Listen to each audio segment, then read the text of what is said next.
A paz do Senhor Jesus, meus amados irmãos, como vocês estão hoje? Como sempre, nós temos esse hábito de gravar pelo menos 6 mensagens nessa tarde. A primeira mensagem dessa tarde encontra-se no Evangelho de Mateus, capítulo 7. Nós vamos ler versículo 21 ao versículo 29. Mateus, capítulo 7, 21 a 29, cujo tema: quem entrará no reino dos céus? Nem todo que me diz Senhor, Senhor entrará no reino dos céus, mas aquele que faz a vontade do meu Pai que está nos céus. Muitos me dirão naquele dia: Senhor, não profetizamos em teu nome não expulsamos demônios, e em teu nome não fizemos muitas maravilhas? Então lhe direi abertamente: nunca vos conheci, apartai de mim, vós que praticais a iniquidade. Todo aquele que escuta essas minhas palavras, e as pratica, assemelhá-lo-ei ao homem prudente, que edificou sua casa sobre a rocha. Desceu a chuva, correram os rios, sopraram os ventos, e combateram aquela casa, e não caiu, porque estava edificada sobre a rocha. E aquele que ouve essas minhas palavras e não as cumpre, compará-lo-ei a um homem sensato, que edificou sua casa sobre a areia.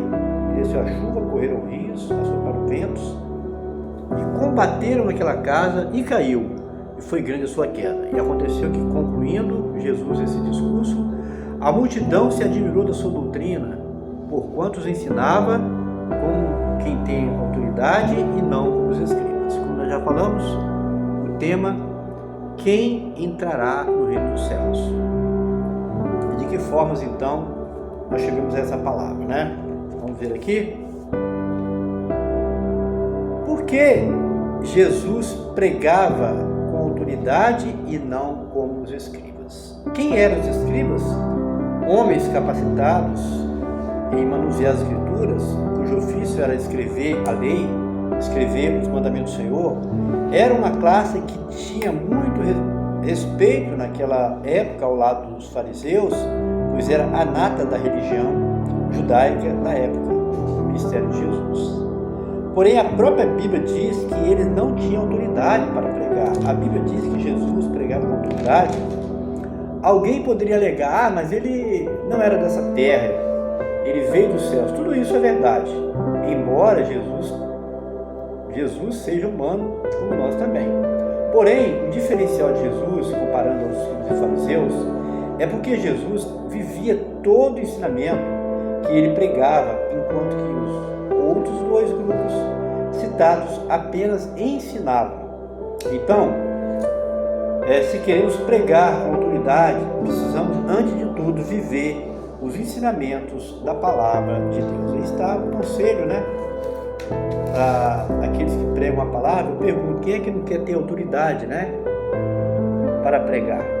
Todos nós, todos queremos, mas aqui está um segredo, um conselho: é viver, é procurar viver os ensinamentos que nós temos pregado. Cada pregador que entrega a palavra de Deus precisa saber que, se ele quer ser bem sucedido, se ele quer ver resultados do seu ministério de pregação da palavra, é necessário seguir os passos de Jesus, que ele foi exemplo quando ele vivia tudo aquilo que ele pregava, pessoal.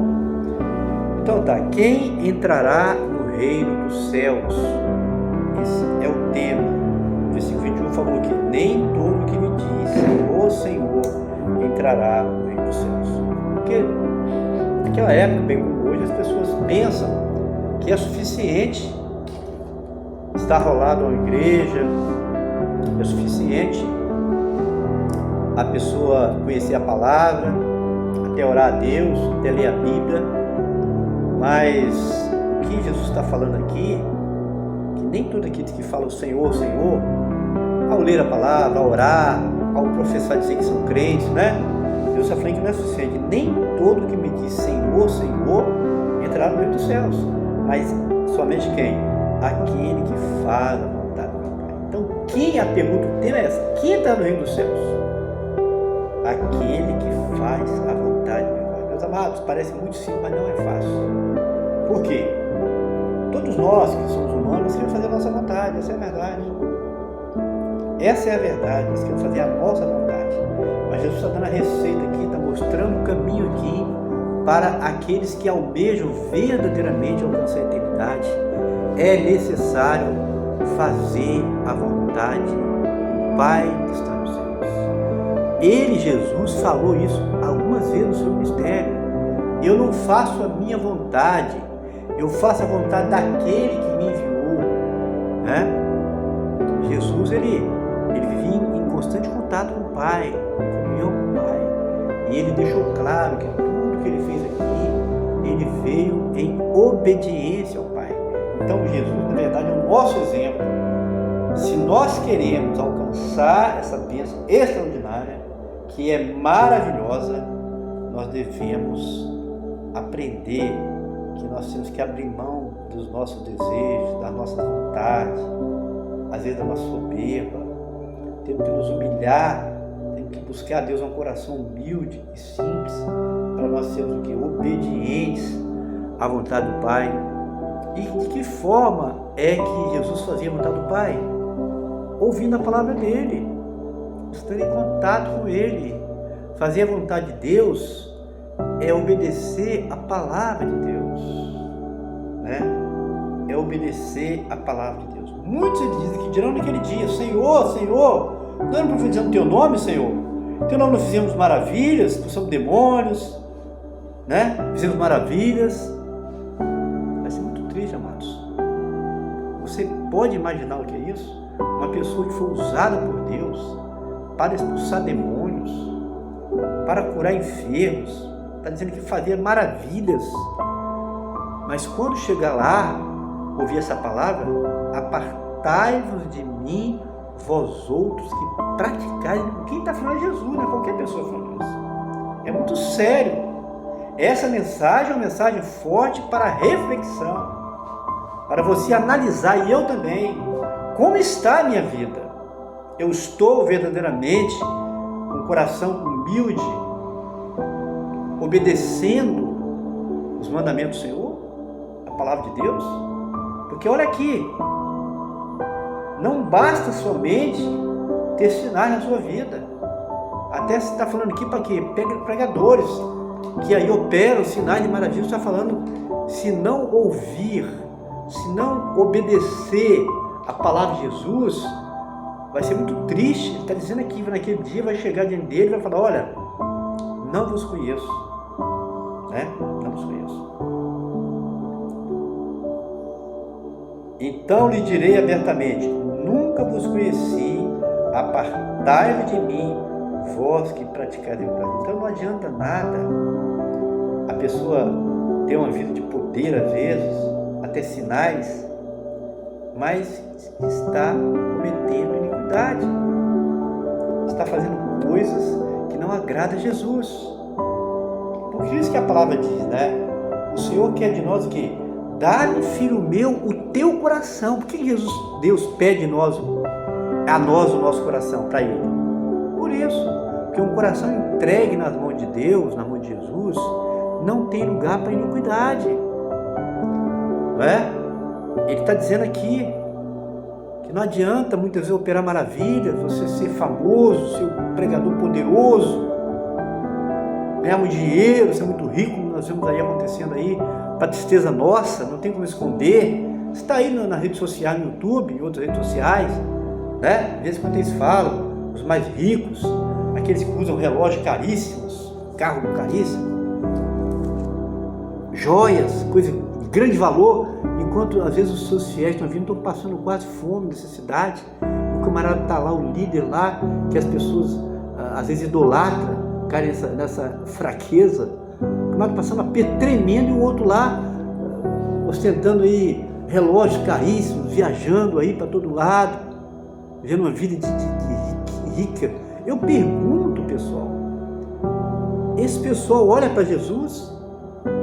Olha para Jesus, que sendo rico se fez pobre, desceu da glória, nasceu numa manjedoura, viveu uma pessoa simples, andava com os pecadores, com os simples, foi até criticado por isso, andava com pessoas pobres, andava pelas praias de Galileia, andava procurando a multidão faminta, Combina isso? Então essa palavra é forte, essa palavra aqui é para você compartilhar, estava logo avisando, não fica com você não. Não tenha medo não, compartilha, essa palavra é forte, mas que Deus que deu. É o que eu falei aqui, a palavra veio e nós entregamos, pessoal. Muito séria essa palavra. Todo aquele que escuta essas minhas palavras, e as pratica, assemelhá-lo-ei ao homem prudente que edificou sua casa sobre a rocha. Ou seja, aquele que, por outro lado, ouve as palavras de Jesus e pratica, ele está dizendo que é comparado àquele homem que edificou sua casa sobre a rocha. Porque a nossa vida espiritual, pessoal, é semelhante a uma construção. Né? Uma construção sobre a rocha, quando vem a chuva, os ventos, a tempestade, a enxurrada, não vai derrubar essa casa, é simples assim. Por quê? Porque está bem fundamentada. Então a vida espiritual nossa tem que ser dessa forma. Ele botou essa figura e usar muito figura para a gente entender o recado que ele ia dar. Então se você e eu guardamos a palavra de Jesus, nós estamos edificando nossa casa sobre a rocha. Quando vem as tempestades desse mundo que estão aí, os vendavais, as enxurradas, não vai derrubar essa casa, ela vai ficar firmada. A nossa vida espiritual é assim, porque ela está edificada sobre a rocha. Mas por outro lado, aquele que ouve essas minhas palavras e não as cumpre, compará-lo-ei o quê? Ao homem que edificou sua casa sobre a areia. Eu pergunto, uma casa edificada, o cara começa a construir lá, coloca lá a lajota e o reboco, levanta, tal, vai botando tudo sobre a areia. Eu te pergunto, essa casa vai? É uma questão até de inteligência, ninguém vai fazer isso. O cara faz isso, ele é louco. Então, assim também o crente que fica edificando a sua casa sobre a areia, que não ouve a palavra de Jesus, é louco. Essa casa vai cair, pessoal. Essa casa vai cair. A sua vida não vai ter sustentação, porque não está fundamentada nas palavras de Jesus, pessoal. Tá bom, pessoal? Então aqui, você vai guardar para você essa palavra? Deus tocou no seu coração? Então compartilha essa palavra, deixa o seu like, não vai custar nada para você. Os 3C, curta, comente e compartilhe. Simples assim. Você vai pagar alguma coisa? Não vai gastar nada. É de graça, sem dinheiro, sem preço. É igual a palavra de Jesus falou lá em Isaías. A palavra que o profeta Isaías falou. É dinheiro, sem dinheiro e sem preço. Então compartilhe essa palavra aí, nos ajude. Essa mensagem vai chegar longe, você vai ver. Tá bom? Deus abençoe a todos. Forte abraço. Até a próxima, se Deus assim nos permitir.